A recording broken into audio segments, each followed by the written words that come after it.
যদি শয়তান আল্লাহ সম্পর্কে সব সত্য জানে এবং যদি সে জানে যে জান্নাত জাহান্নামও সত্য এবং বিচারের দিনে তার সাথে কি ঘটবে, তাহলে কেন সে আদম আলাইহিসসালামের মতো আল্লাহর কাছে ক্ষমা চাইল না? আসলে এইটার উত্তর মোটেও জটিল নয়, কারণ এর সাথে জ্ঞানের কোনো সম্পর্ক নেই, বরং এর সবকিছুই অহংকারের সাথে জড়িত।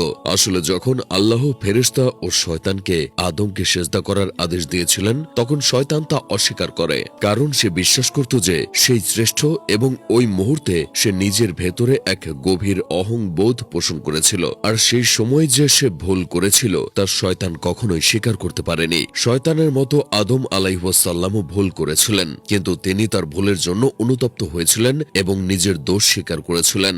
আর এই কারণেই আল্লাহ তাকে ক্ষমা করে দিয়েছিলেন। কিন্তু শয়তান ঠিক তার উল্টো কাজ করে এবং আমি ভুল করেছি বলার পরিবর্তে যা ঘটেছে তার জন্য আল্লাহকে দায়ী করে এবং সত্য পানির মতো পরিষ্কার থাকা সত্ত্বেও তার অহংকারী হৃদয় ক্ষমা চাইতে পারে না। আসলে অনুশোচনার জন্য নম্রতা প্রয়োজন, আর শয়তানের মধ্যে সেই নম্রতা নেই এবং সে ক্ষমা চায় না, কারণ ক্ষমা চাওয়ার অর্থ হলো প্রথম থেকেই যে সে ভুল করেছিল তা স্বীকার করে নেওয়া।